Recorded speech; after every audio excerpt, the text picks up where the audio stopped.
Good morning. Thank you for joining us.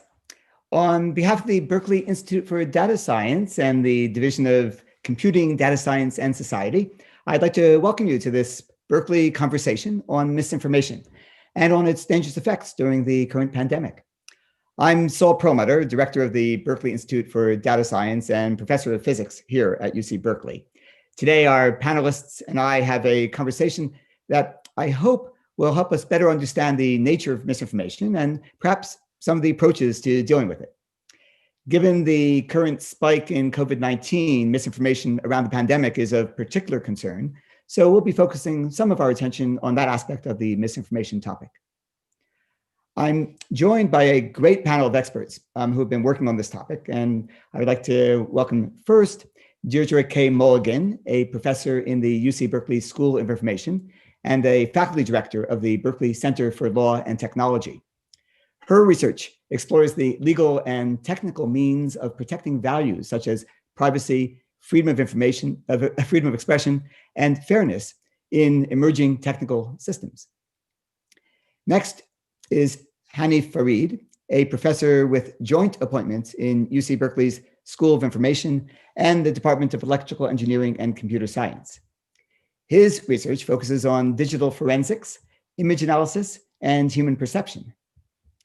And our third panelist is Nick Adams, formerly a research fellow at the Berkeley Institute for Data Science and now founder and chief scientist of Goodly Labs. Goodly Labs is a nonprofit innovation facility creating social data technologies that empower people to preserve democracy and catalyze social renewal. So as we start, let me encourage audience members to ask questions by submitting them via the Berkeley Conversations Facebook page. And the panel will answer the questions if there's time, but in general, it's also helpful just to see what people are curious about. All right, let's begin, and let's begin by attempting to define our topic. So let me start with Deirdre, and just ask you, Deirdre, how would you define misinformation? Sure. Thank you so much for having me, Saul. So there's a range of kind of competing definitions and concepts, right? People toss around the term misinformation, disinformation, fake news, and it often gets lumped into other issues of polarization and echo chambers. And I think for our purposes today, it's really useful to distinguish between objectively false information that's spread by those who might believe it to be true or might be uncertain about its truth or veracity, which we can refer to as misinformation, versus false or misleading information that's created, presented, or disseminated intentionally. And often that can be, right, this category of disinformation. It can be disseminated because people really want to deceive the public, or they want to cause other kinds of public harm. So for example, they might want to destabilize trust in institutions. They might be interested in polarizing society.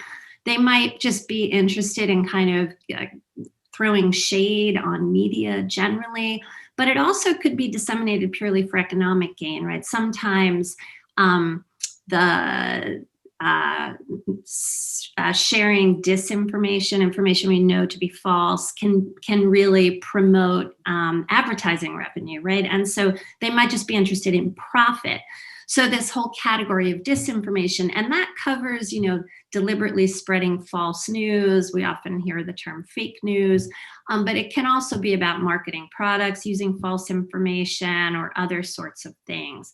Important for us, the impact of false or misleading information, whether it is intentionally distributed or reposted by somebody who really thinks it to be true, doesn't really matter, right? That they can have the same effect in that they can still spread inaccurate information about COVID. It can still spread or increase polarization, keep people in echo chambers. And because of the kind of like the lack of connection between the information's intent or not and the impact on the ground, a lot of platform efforts actually tend to focus on what they call kind of inauthentic information, right? Because they're interested more in the tactics of disinformation campaigns or the spread of misinformation. And it can often be easier at scale using automated means to identify those sorts of kind of tactical spread of information rather than trying to figure out whether or not something is false or intentionally being disseminated. Oh yeah, so all these are in play. Okay, so let me turn to Hany. You were already working on misinformation when COVID happened, and so may I just ask, what was your approach to the problem of misinformation, and then what changed, what turned your attention when the COVID epidemic unfolded? Yeah, that's right, Saul. For years, we have been monitoring how social media not only hosts, but also actively promotes conspiratorial, hateful, divisive misinformation. And so, for example, in a longitudinal study that we did on YouTube, we found that at its peak in late 2018, a full 10% of videos that are recommended by YouTube, so that's watch next or recommended down the right-hand side of YouTube, on informational channels, so BBC, NPR, New York Times type channels, 10% of the recommended videos were conspiratorial in nature. And to help put that in context, you should understand that 70%, 70, of all YouTube videos watched are those that are actively promoted by YouTube. So that recommendation algorithm is incredibly powerful. And at its peak, it was promoting 1 in 10 were conspiratorial. So now look, it's easy to poke fun at people who believe the earth is flat or that the moon landing is fake or any of the other somewhat outrageous and unlikely conspiracies. But here's what you have to understand about conspiracies is that it's not the underlying conspiracy that is dangerous in most cases. It's that conspiracy theories in particular, erode trust in our institutions and our governments by positing that powerful people and institutions are concealing information from us. Okay. Now, so that was the landscape pre-COVID. We had this mess of the internet, this distrust in institutions. Now let's go back to the beginning of 2020 at the rise of the pandemic.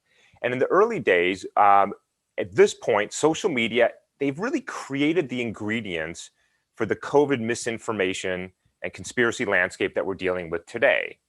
So what have they done? They have little to no editorial standards. They algorithmically reward the most outrageous and conspiratorial content. As Deirdre was just saying, they allow people to profit from that content. And overall, they've eroded our trust in institutions, governments, and the specialists and experts. So it wasn't a surprise that when we did a worldwide study in spring of this year, we found a significant belief in the most outrageous conspiracy theories. For example, COVID was created by Bill Gates so that he can create a vaccine and implant microchips into your neck and track you, or that 5G causes COVID. And let me just give you a sense of where this belief is. I'm going to overlay a slide here. So we did a study in the United States, in Central and South America, in Western Europe, and North Africa in the Middle East. The green numbers here, 41% in the US, 51, 43, and 45, are the belief in true statements around COVID, whether they're health information, political information, societal information. So only about half of the true statements are actually believed. So that's a little worrisome. But here's where it gets really worrisome. In Central and South America and in North Africa and Middle East, 20% of false statements like Bill Gates created the virus, like 5G, are believed, 1 in 5. In the US and Western Europe, a little bit better, 16% and 12%, but there is a big uptake in the belief. Now, interestingly, when we looked to see who are these people, we didn't really find a lot of patterns except in the US. Belief in misinformation is incredibly partisan in the US. So here, for example, if you are on the right side of the political aisle, self-identify, you are 12 times more likely to believe that gargling warm water with salt or vinegar will eliminate the infection from COVID-19. It will not. 8.2 times more likely to believe that House Democrats included a $25 million bonus on their salaries as part of the stimulus package. 7 times more likely to believe that asymptomatic carriers of COVID who die of other unrelated symptoms are added to the death rate to justify this pandemic response. 6 times more likely to say that COVID was man-made. Now, those on the left are not immune.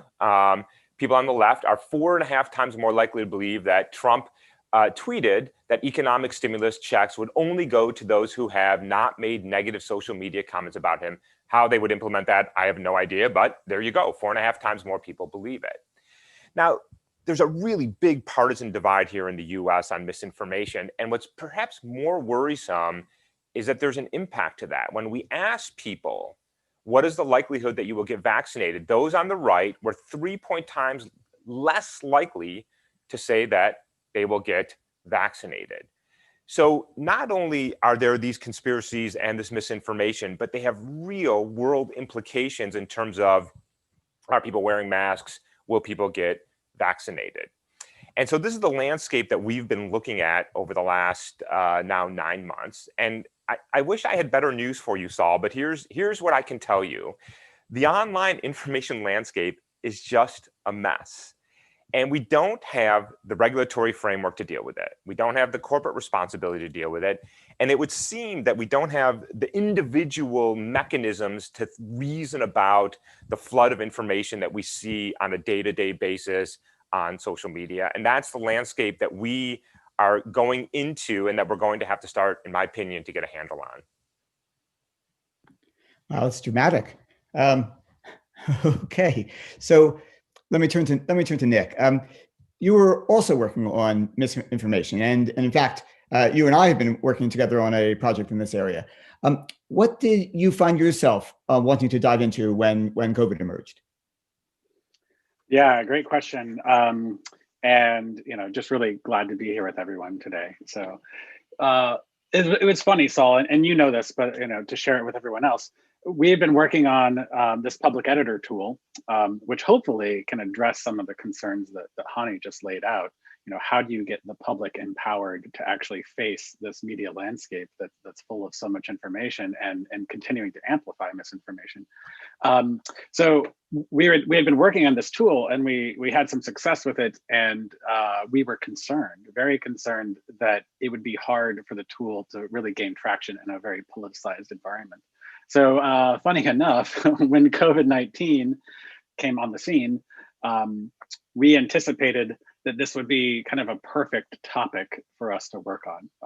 It's kind of a life or death situation with COVID, and we anticipated that it would just not be very politicized, that people would care about the public health science, and we could focus a lot on the various different forms of misinformation about COVID-19 with a community that would be excited to take on this challenge. Of course, as it turns out, even COVID-19 got quite politicized in the US context. So our hopes were somewhat dashed in that regard, but we have been able to take on the challenge of COVID-19 and find various different forms of misinformation. Let me just say a little bit about what Public Editor is. So it's a project, but it's a community of citizen scientists who are using new collaborative data science technology we've developed to evaluate the information within news stories. So the people in this community are assigning corrective labels to the actual words and phrases in news articles that are misleading. And those different labels, those corrective labels, also have scores attached to them so that you can assign a credibility score to the entire news article.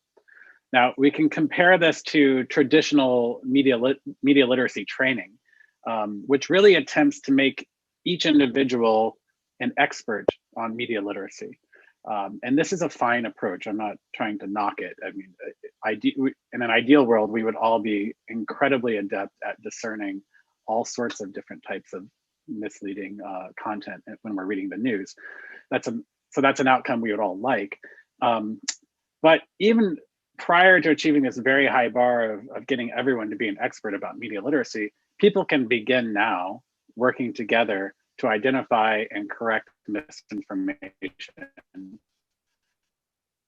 at the scale of the problem. You know, we have this machinery now where we can take an article in and systematically evaluate different passages in the article to find mistakes with, you know, the way the evidence is presented to support a claim, or the reasoning. We could have argumentative fallacies that we're finding, biases in the language, and even some cognitive biases and deep inferential mistakes that the scientific method spent, you know, decades or centuries working out how to avoid.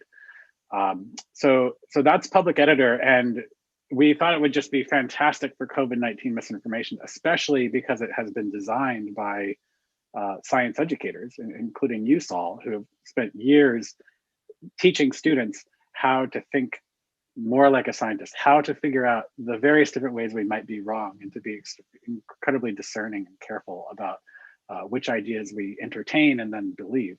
So we've got all kinds of machinery built into Public Editor to find things like discerning correlation versus causation, or evaluating whether a sample population in some study is actually appropriate for generalizing to a broader population. We get some pretty nuanced forms of inference and different fallacies and biases that we're looking for.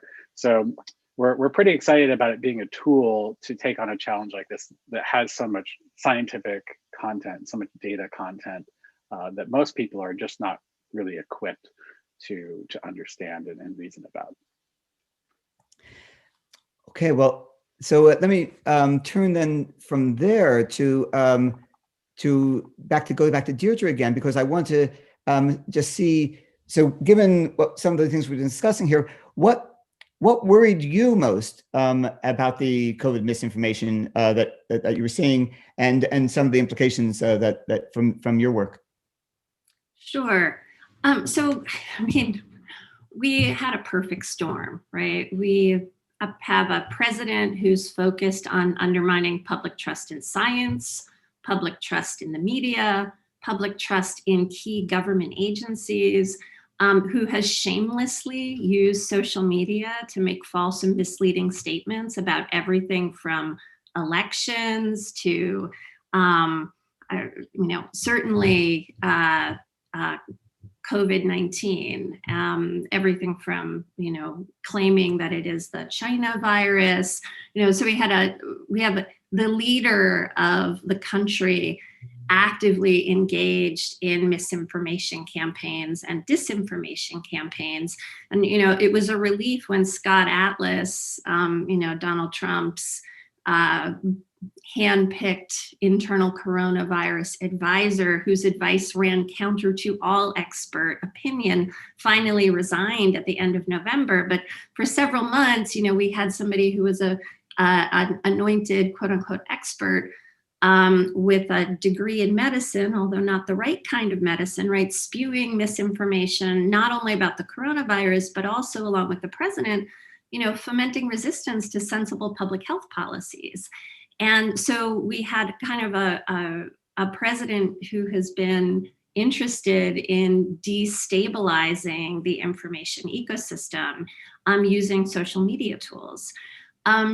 Many of the key tools that companies have designed to allow people to spread information and to monetize, because there are many people who make a living on social media, are designed to exploit people's cognitive vulnerabilities, and they allow people to target in unprecedented ways things that provoke and promote, feelings of both vulnerability and feelings of solidarity with communities of belief. And as we saw people who were interested in destabilizing kind of the truth about COVID-19 latch on to these techniques, right? We knew that the algorithms that were in place that are normally supposed to help, promote advertising revenue were going to be used to further amplify this false information. And we know that false information, Hany was talking about this earlier, tends to outperform accurate information in many ways because it tends to be more incendiary. It tends to have flashy headlines, and it often is being shared by entities that are actively engaged in strategic actions to promote themselves and their information. So we have this ecosystem that is kind of being both fed misinformation from the top and designed to help amplify certain kinds of information. And so it was kind of a very, potent mix. And so as somebody who's been very concerned about access to information and views the internet as a place that can be really both very supportive of freedom of expression and allowing many individuals to have a voice, to share information, I also knew that this would, of course, promote a real backlash against some of the benefits that this ecosystem has in allowing individuals to share information.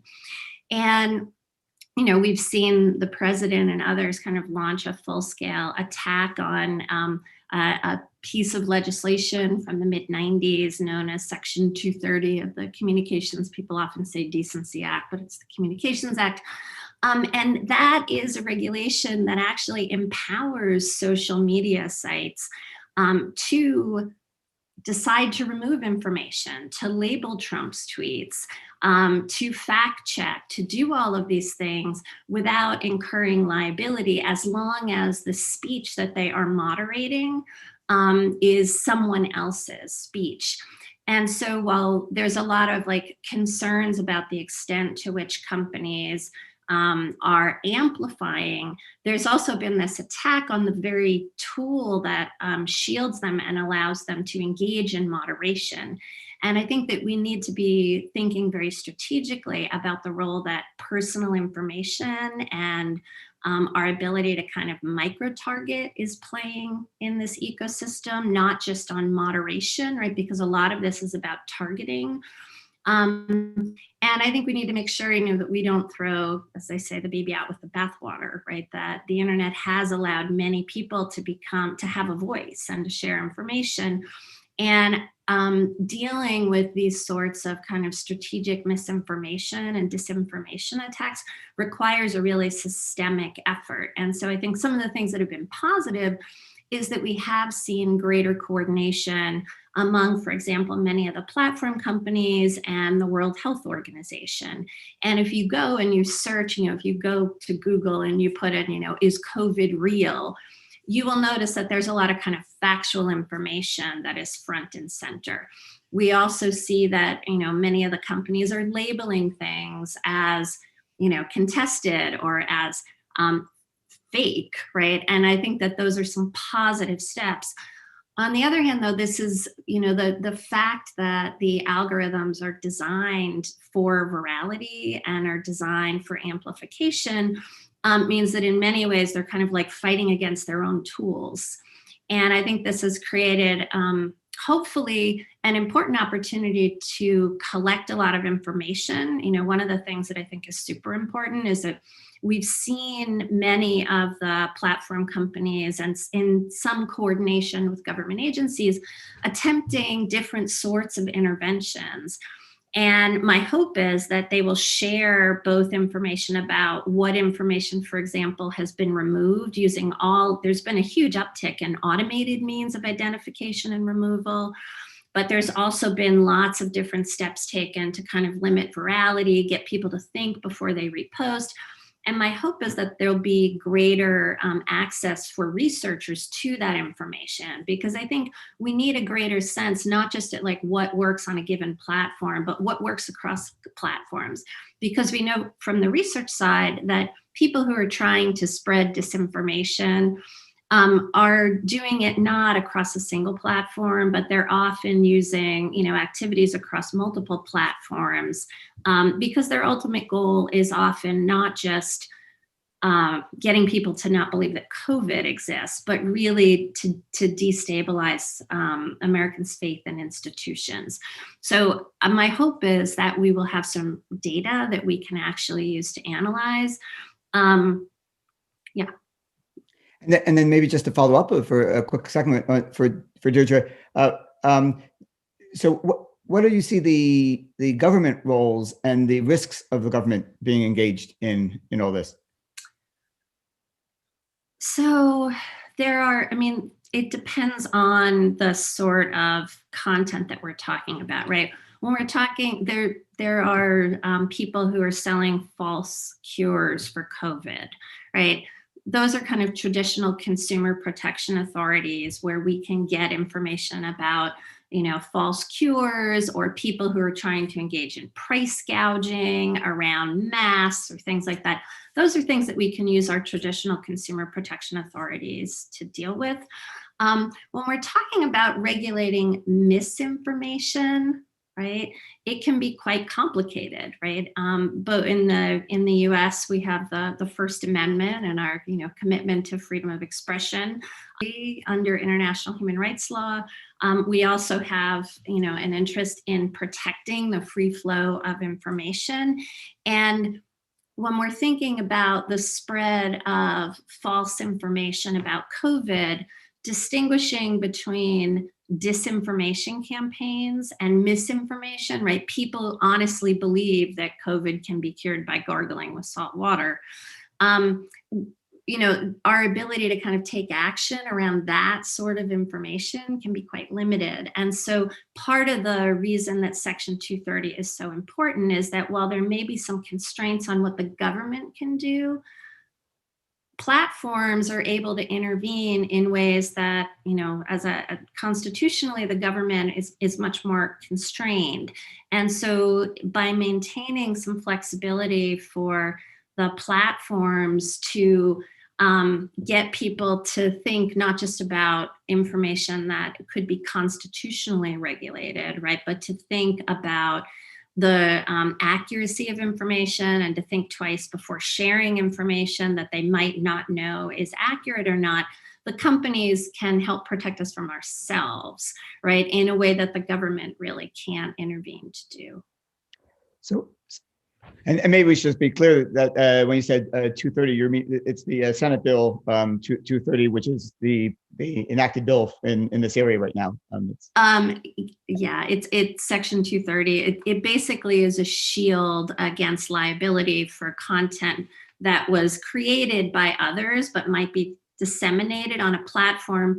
But the important part for our conversation is a provision in the bill that basically in the law that allows companies to moderate content Right. without incurring liability. Because it's the removal, right? It's the selective removal or suppression, et cetera, that we're really interested in here. All right, now that's good. So let me turn back to Hany then. Hany, so let me follow up then on the social media side of things that we're getting to here. What do you see there as the role in screening versus encouraging incorrect information? Yeah. So I think it's hard to rewind 20 years ago at the beginning of the internet, but let's try to do that, because I think we were all very hopeful about this idea of democratizing access to knowledge, about this idea of giving everybody a voice, and allowing the marketplace of ideas to sort it out. And that sort of was the promise in some ways. But the problem, of course, is that we don't have a marketplace of ideas, or we don't have a balanced, fair, and unbiased marketplace of ideas, because the social media companies have their fingers on the scale, right? So what Mark Zuckerberg will have you believe is that he doesn't want to be the arbiter of truth. He is not here to tell people what to believe, what not to believe. Let the marketplace of ideas work. The best ideas will percolate up. The worst ideas will percolate down. But look, here we are 10 years later, and it doesn't work. And it doesn't work because what Mark Zuckerberg isn't telling you is that he doesn't want to be the arbiter of what is true, but he does want to be the arbiter of what is relevant through the recommendation engine that fuels social media. 100% of what you as an individual see on Facebook is curated for you by an algorithm that is primarily designed to keep you engaged on the platform. Here's a really good example of that just happened 2 weeks ago. In the lead up to the election, we were all very concerned about how social media would be weaponized against our democracy, individuals, and our society. So Facebook, the days before and the days after election, they changed the recommendation algorithm to favor trusted news outlets. Yeah. So that when you went to go to your news feed, you were more likely to see things from trusted news outlets and not conspiratorial, outrageous, hateful, and divisive content. And it worked. A lot of the really marginalized content started drifting down way below the threshold of what would show up on your news feed. But you know what else happened? People engaged with Facebook less. They were less likely to go into the platform. So what did Facebook do? They eliminated that manipulation. They put it all back in because it turns out the crazy stuff, Deirdre was just saying this, the most outrageous, conspiratorial is good for business. And so we should talk about two things here. It's the content. There are actors out there, whether they are knowingly or unknowingly pushing false information that are creating that, but that's not really what the issue. The real issue is the underlying recommendation algorithm that is designed to maximize engagement and maximize profits. And I would argue that what Facebook wants you to believe is that they're not a publisher. They don't have liability, right? Whereas the New York Times does. You publish a libel article, we will see you in court. But Facebook doesn't want to have that responsibility, but they are a publisher because they are actively telling us what to read, listen to, and watch. And so, by the way, is TikTok, and so is YouTube, and so is all of the social media companies. They are algorithmically manipulating us to keep us engaged as long as possible to deliver ads to profit. And I don't think it's then unreasonable to say, look, you have a responsibility for the fallout of what you are doing.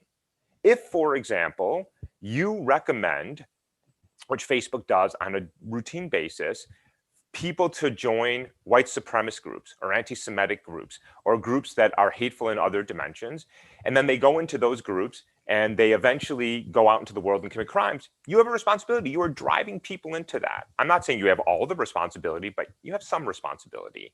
And I think it's reasonable to not necessarily look at the content, but at the underlying recommendation algorithms and how these social media platforms are driving people into the darkest corners of our world and say, you have a responsibility for that. And the last thing I'll say is, because we mentioned 230, is that there are many people talking about reforming 230. It was originally called the Good Samaritan Law that says, if you try to moderate your platform, we will not hold you responsible for removing content or for not removing content. And it was very reasonable 20 years ago, but it has become the Bad Samaritan Law. It has become a shield that says, I take no responsibility for anything bad that happens on my platforms. And many of us believe that some modest update that says there has to be a bare minimum amount of responsibility. If you are truly a bad actor in this space, if you are knowingly trafficking young children, if you are knowingly trafficking in hate and divisiveness and conspiracies and illegal drugs and illegal weapons and the sex trade, you have a responsibility. You can't hide behind that shield. And I think that's the conversation we should be having, is how social media companies driving us, not necessarily who is posting this material, because they have the choice to say, you should watch PBS every day. But if they do that, well, they don't get many people coming to watch the shows, right? So let's talk more honestly about that responsibility. So it sounds like you're beginning to feel that that we're going to need some government engagement again with the social media if they're going to actually provide some of this screening role that they could. Yeah, that's right. So look, where are the pressure points, right? Consumers have pressure. If I don't like an airline, I don't like a particular manufacturer of a product, I take my business elsewhere. We don't have that with social media because there's virtual monopolies. And by the way, we're not customers, we're the product. So we as individuals have very little power. Good. The media has power. They can write very critical articles. We've been writing critical articles for years now. It doesn't seem to do anything. All right, where's the other power? Advertisers. Advertisers are the one fueling the social media business because they're advertising business. This year, there was a massive ad boycott to Facebook. Thousands of people said, we are not going to advertise because Facebook is destroying societies. Absolutely no impact, right? All-time high profits for Facebook. So there's no power there. So what's left? The only thing left is a regulatory regime. And I say that really reluctantly because having spent time on Capitol Hill and in Brussels and in other parts of the world, our legislators are not really that well equipped to know how to think about and deal with the technology sector. But it feels like it's the last place we can look. And I think with some modest, light touch regulatory relief, we can start to sort of turn the tide a little bit and hold the companies more responsible than they have been over the last 2 decades. That's interesting. So, all right. So, Nick, let's go also into the public editor's alternative approach. So, if you don't want to depend on government and you don't want to depend on social media, how can something like public editor show a public watchdog role? So the public has, and what's the public's role to play then in helping to screen what's right and what out there and what's just misinformation?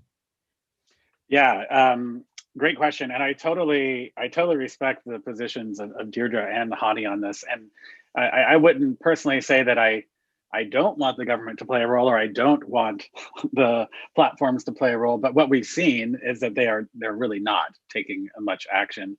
And public editor is a different actor to kind of come into this space.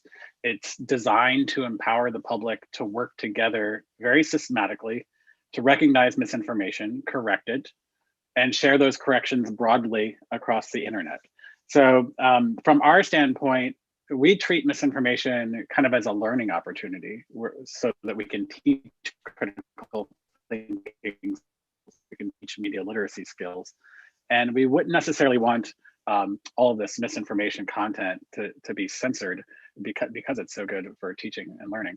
Now, that said, Section 230, whether we love it or hate it, it does have some clauses in it that might be relevant here. So it clearly states that these interactive service providers, the platforms like Facebook and Twitter, should make it easy for their users to apply third-party filters to the content that's coming through, for instance, the Facebook newsfeed. And they could do that with a pretty simple API, but so far that's not happened.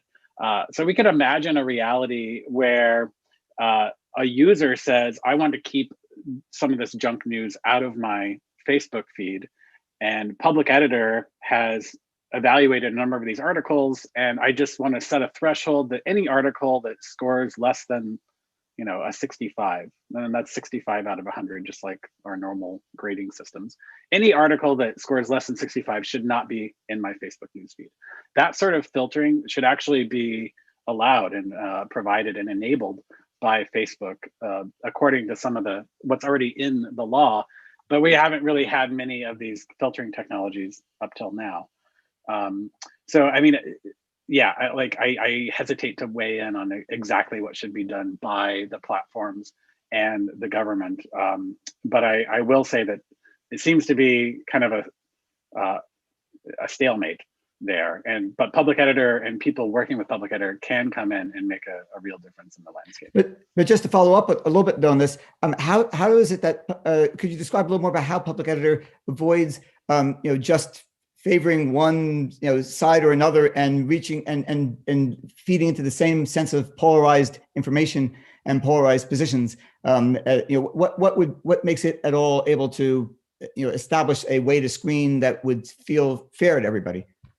Sure, absolutely. So with some of this is the culture of public editor, but a lot of it is the design of the system.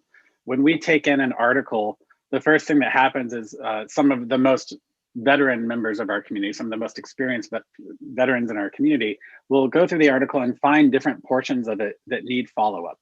So the first step isn't even making a judgment about whether there's misleading content or an argumentative fallacy or misuse of evidence or anything like that. It's just handing off a small section to another set of volunteers. And we're going to have 5 different volunteers looking at that little passage. They're looking at it independently. They're going through a very careful stepwise protocol and finding out whether that particular passage misuses evidence or commits some error. And there's 8 different tasks across this system. So we take in an article, and you can imagine an assembly line, and there's these 8 different workstations that the article goes through. So we're kind of de-biasing the individual while they're doing the work. They are not, they're not seeing that it's from Huffington Post or Breitbart. They're not even looking at the entire article in most cases. They're just looking at one piece of it, and then they're checking to see if there's a certain type of bias or misinformation in that piece. And this is something that we can teach this. We can teach these different skills of discernment through classrooms. We're currently piloting a classroom curriculum called the National Homework Assignment, and I've been told that might not be the best name since people are trying to get away from homework. But we're doing that in classrooms right now, and we provide badges and certifications for the volunteers who train up and learn to do these tasks online. So we're trying to grow a whole community of people that are much more interested in figuring out what's biased, what's correct, what's reasonable, and a lot less interested in just engaging in the typical partisan fights. You mentioned polarization, and our society is incredibly polarized right now. And some of that's probably based on differing values, and that's not going to change. But really, we've got a political discourse with pretty much no referee, and everyone is taking sides. Everyone's taking up arms. And what we really need is a lot more people that are going to take the side of reason. So regardless of whether someone is, a compatriot in the same political party as me, I should care about whether their argument is reasonable. I should care about whether their evidence actually supports their conclusion. And that's what we're trying to train into the population at a massive scale. Because over time, we think this emphasis on careful thinking will help people come to a place where we can actually share reality again. We can disagree on values or policy choices, but we should be able to know what is real, what's reasonable, defensible, what's legitimate. So some of the elements that you're describing are actually bring me to my next question that I was thinking about, which is, maybe I should start with Hany on this one.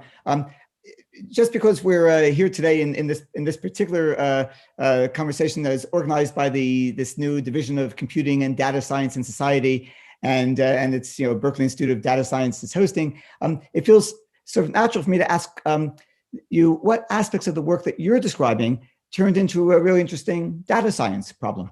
Yeah, it's a great question, Saul. And this is a great data science problem because there's a lot of still unknowns out there.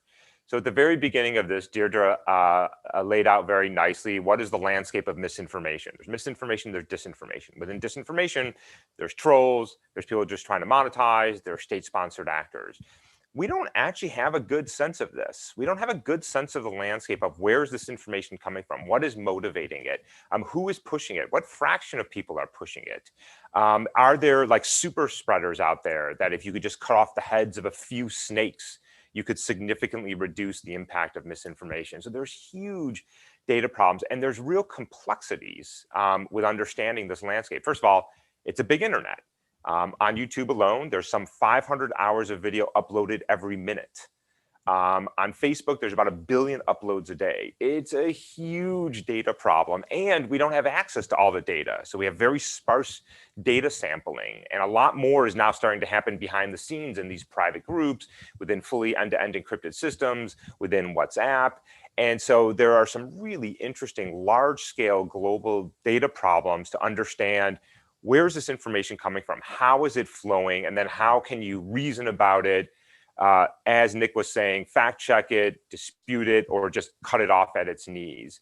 And I will say, having worked on these problems now for a few years, the data science problems are not insignificant. Just dealing with the data sets is a massive undertaking and very, very challenging and very difficult.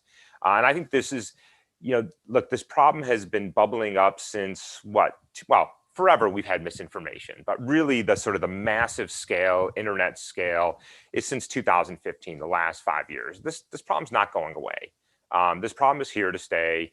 And I think if we cannot get a grip on this, Nick said it very nicely, if we cannot have a shared sense of factual information, forget about values, forget about policy, forget about religion and all that, like we have to be able to agree on basic facts. And if we cannot get back to that, I fear for our very existence as a democracy.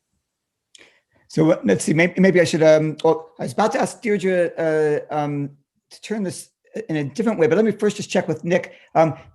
In terms of the roles of data science in this, in the way that you were building what you're building, maybe just say a few more words about how that connection worked. Yeah, there are tons of data science challenges here in this project. and with the whole issue of misinformation. When you're dealing with misinformation, you're dealing with natural language, human languages, which is still the most difficult data for computers to handle. Computers were initially created to handle logic and math, and our languages, there's 100 different ways to say the same thing. And if you look at a single sentence, there's often 5 different ways to interpret it. So dealing with languages is just a huge issue for computers, no matter what. So we have had to figure out how to scale up this hugely difficult feat of expertly analyzing all the day's news, or a significant portion of the day's news, and making that something feasible, which really we do through this TagWorks technology. So Public Editor, the underlying technology for Public Editor, takes an expert analysis job of documents, and it turns it into this assembly line of simpler tasks that people can do without an immense amount of training. And it even, it sends out those tasks to multiple people independently. It statistically checks to see that they're finding consensus. And that sort of data science of natural language is, it's still the frontier. So the fact that we've been able to pull that together is really exciting for the project. And I'm especially excited about it because I started my career as a sociologist. I started with philosophy, and then I got into the pragmatists, the American pragmatists and the phenomenologists. And they have this idea of epistemology. Epistemology is, the questions around how do we know what we know? And they and I have adopted this idea of social epistemology. The things that we know, that we have the most confidence in, are the things that we know in common. And even if, Saul, to hearken to some of your work, if we're looking at questions of, is the universe expanding or not, you actually need multiple different people looking at that data saying, oh yeah, the data makes sense. It seems like the universe is expanding. And this is kind of what the scientific method is all about, is making sure that multiple people from different angles can see what the truth is. So to be able to do that with language, to take that social epistemology and kind of manifest it into tools that allow us to say, look, we're having many different people observe this text, and multiple different people are finding this fallacy where, we've posed a false dilemma, or we're finding this inferential error where, we've neglected the base rate of something, or, so forth. So that's really exciting. And then, I don't want to take too much time, but another thing that's really cool, as far as the data science angle goes, is that when we have all these labeled examples of these different types of mistakes and fallacies, we can actually use those labels in a machine learning process to train computers, to train AI to actually find the same sorts of mistakes that these humans have found. Now, it's going to take thousands of examples of some of these more subtle mistakes in language to train computers, but that's kind of the next step for the project. Yeah, go ahead, Saul. Sorry. No, I was going to say, so I think you've touched on a few of these very elements that feel like they're technical elements, but you also referenced a little bit of the human aspect of all this. And so let me just turn back actually to Deirdre, if I could, because I think it's pretty clear that this is not just a technical problem that we're talking about here, that this is very much a human-centered problem. And in fact, a lot of what data science is doing really is this merging together of what are technical problems with the human-centered problems. So Deirdre, maybe you could finish out this question with some thoughts on that aspect of what data science's role is in misinformation. Sure. So when we're thinking about trying to deal with misinformation and disinformation, I think as an interdisciplinary group, it's important to think about what technology can do today, what it's good at, and what are the kind of risks and benefits of using it to do certain things. So Nick was just talking about, the extent to which can we identify disinformation, right? Well, if disinformation is both inaccurate information, but also some level of intent, can we actually in an automated way discern intent? Maybe, maybe not. When we're looking at the spread of misinformation, sometimes people are spreading it because they're saying, oh my God, this is ridiculous, right? They're not spreading it because they believe it. They're spreading it for some other reason. And when we're thinking about, one of the things that we've seen as the companies have tried to deal with the spread of COVID misinformation is a real increased reliance on automated tools to identify and remove, identify and label, identify and de-amplify, all these sorts of things. And I think that we know that there's going to be kind of like over-inclusion, right? There's going to be information that wasn't necessarily false or that wasn't being distributed with an intent to destabilize the information environment, because the algorithms are not going to be able to perfectly identify things as fake, particularly as people kind of increasingly take efforts to try to hide and shape information in a way that makes it more difficult to detect, right? So we're going to have both under and over inclusiveness. So it's really important for us to be able to have some transparency around what is being removed so that we can understand and improve the technical tools that we rely on to improve some of the natural language models that we use, et cetera. But I think it's also really important to keep the perspective of people who are trying to share information, who are trying to access information, and their need for kind of both transparency and procedural safeguards in this environment where private companies are going to be making choices about what information is available and not. And, that's everything from providing greater understanding for human, people will talk about like organic search results or your news feed. And of course, as Hany said, these are always being curated in particular ways by companies that have different, interests. They have different economic interests. They're also being kind of strategically manipulated by people who have an interest in you seeing their content, right? People are performing for these algorithms. And so increasing kind of the average person's awareness of the ways in which their information environment is being curated and influenced, not just by their own choices, but by the choices of lots of other players who are vying for their eyeballs is super important, right? So pulling back the curtain so people understand that in an algorithmic society, things are not just what you see, right? That these are being chosen and fed to you for particular purposes. But then also having strong procedural safeguards for users, right? If your information has been removed wrongly, or also, I think what Nick was pointing to, if you're seeing information that you don't want to be seeing, how do you exercise some control over your kind of information diet? So I think there needs to be a lot more attention about how users understand and interact with technical systems, a lot more attention to what technology is good at and not so good at. And from a regulatory perspective, an understanding that it's not just about the content, it's about the data that's being used to target individuals and to target communities with particular kinds of content, and the kind of literacy that we need to kind of interact safely in this very technically mediated environment. Wow, I mean, I must say it's such a challenging mix of ideas that, well, it's actually making me think a little bit about the fact that one of the roles of the university, it seems to me, is this role of bringing together all these kinds of threads. And so I think that's one of the things that's so exciting about hearing what you guys are doing. But I'm finding myself reminded of something that I've been teaching in this.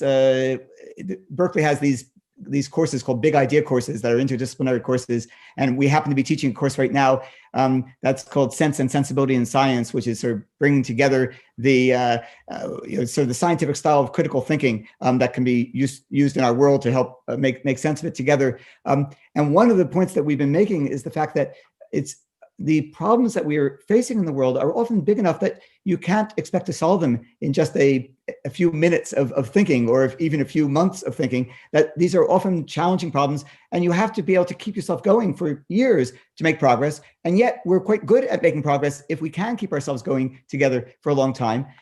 so I think that requires some degree of optimism. It requires some things that keep you able to imagine that you can get to the solutions to the problems, or even make a dent on the problems.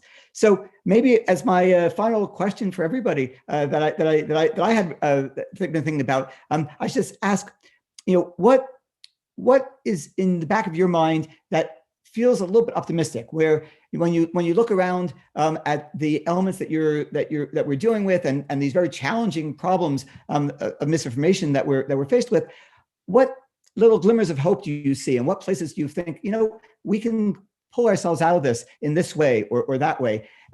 So let me just ask each of you. So let me go back. Let me start again let me go back to Hany. Hany, what is there something that you have been noticing, or saying that you've been thinking about, that might give you a sense of optimism about that, how we're going to get out of all this? Yeah, I got to say, Saul, this is a tough time to be asking me about optimism, but I appreciate the question. So let me say, first of all, unlike the scientific process, where I think it is hard to be able to spend years and years and years, at least you don't have an adversary in that system, right? Somebody who's trying to intentionally beat you down. Whereas in this system, we have adversaries, right? We have bad actors that are making our lives, worse, either because they want to profit or they're trolling, whatever. And that makes this job very, very difficult. But I agree with you. It is important to keep at it, because I think that these are incredibly important issues for our societies. What makes me optimistic? Honestly, not a lot, but there is one thing that does, which is young people. When I look at this batch of undergraduates and graduate students coming up, first of all, they're incredibly bright. They are looking at the world around them and want something better for themselves and for other people.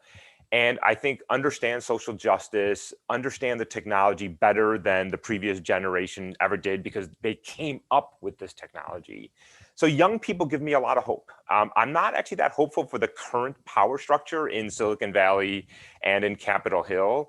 But this next generation, my hope. Now, the only problem with that optimism is that takes like another 20 years to get them into the position of power. I'll settle for 20-year optimism. That's fine for me. That's right. But honestly, they are a remarkable group of young men and women who I think are really thinking carefully about the cross-section of technology and society and democracy, and how we can make technology work for us. And I'm really, incredibly grateful for that. And that they're the ones who give me hope. Good. And all right, so Deirdre, what about you? Do you have are there other elements that you want to throw in that feel like they could give you some sense of direction? Sure. I think the creation of places like CDSS, right, which include an emphasis on human context and ethics, and are actually getting students to think critically about data, where it comes from, how it's being used, to think about the ethical implications of the tools they design and the work that they do in the world. I think it's really quite noteworthy that most of the tech companies have had some sort of kind of employee revolt, as people have raised concerns about the human rights implications, the ethical implications of their technical choices and their design decisions. The emphasis of there's the UN guiding principles on business and human rights, which basically tell companies that, at least as a normative matter, if not as a hard law matter, they need to be concerned with respecting and remedying human rights abuses that their platforms and their data decisions can contribute to, is bringing a greater kind of sensitivity and, I think, willingness to step away from the pretense of neutrality, which I think many companies have felt kind of locked in by, right? And as Hany said, if you're taking action against misinformation or disinformation, and it turns out that more members of one political party are spreading it or believe it, it may feel as though there's some partisan element to it, even though there isn't, right? And that I think companies have often felt like they have to kind of step back, and they don't want to do things that get people to think that they're behaving in a partisan way. But I think the human rights framework can give them a kind of legitimate basis for taking actions that benefit society, that create greater stability in our belief in science, our belief in institutions, without having people question kind of whether or not they're acting in a quote unquote kind of political, in a narrow, Democratic and Republican sense. So I think that those things are important. I think that certainly seems like it's relevant to how we make it out of this. Nick, so what about you? What leaves you feeling hopeful about all this? Well, I'm optimistic. I don't know. I'm not too much younger, I think, than Hany, but I am optimistic because, and I can echo a lot of the things that Hany and Deirdre said, that we see so many students, and you can see this especially at Berkeley, these students coming through the data science courses. And we get to work with them through the Berkeley Institute for Data Science. We have multiple projects at Goodley Labs where we work with Berkeley's data science students. And the faculty at Berkeley are training these students so that they know the foundations and the fundamentals when they come to work with us. And then they get to work on real world problems. And the engagement from these students is like nothing I've seen. I mean, I've taught lots of students in lots of contexts, but these students really are motivated. And it's not, some surface level earnestness. Like they're deeply motivated to make the world a better place. They have a sense of mission about it. So I feel hopeful for those reasons. And I'd love to see Berkeley and other universities. I know other universities are kind of emulating what's going on with data science at Berkeley, but I'd love to see others too kind of build these institutes that kind of incubate interdisciplinary work like we've been able to do with BIDS. And it all makes me very hopeful because we're actually creating tools that can be used at scale. So Facebook is incredible in a way, like they've got 1 billion people engaging with it, and they made all that happen in a decade. What if we can get even, several 100,000 people engaging with tools that actually are meant to make society better? And we're proving that that's possible. And I think I'm hoping that we're gonna see a new kind of era where people feel a lot more agency as citizens, not just consumers, not just workers, but citizens who can do little things here and there, a few times a week that actually add up to make a big difference. That's what I'm really excited about. Well, I must say, I'm willing to settle for these longer term, 5, 10, 25 year, optimisms, because, in some sense, it feels like we've just reached a point in our society where we've started to learn how to use some of these rapid tools of communication, and we haven't learned to use them very well yet. So hopefully this is just the beginning of a route that will get us out of the problems that we've dug ourselves into in this particular round. Well, I think that's all we have time for today, and of course I could go on talking to you guys for hours if we could. So I just want to thank you guys, thank you all. So Deirdre and Hany and Nick, and also for everybody who joined us from home to listen on the panel. And I'm looking forward to thinking through these topics that you guys have been discussing today. And I'm also looking forward to welcoming everybody back to the next one of these Berkeley conversations in the future. So thank you and good morning. Thanks a lot, Saul.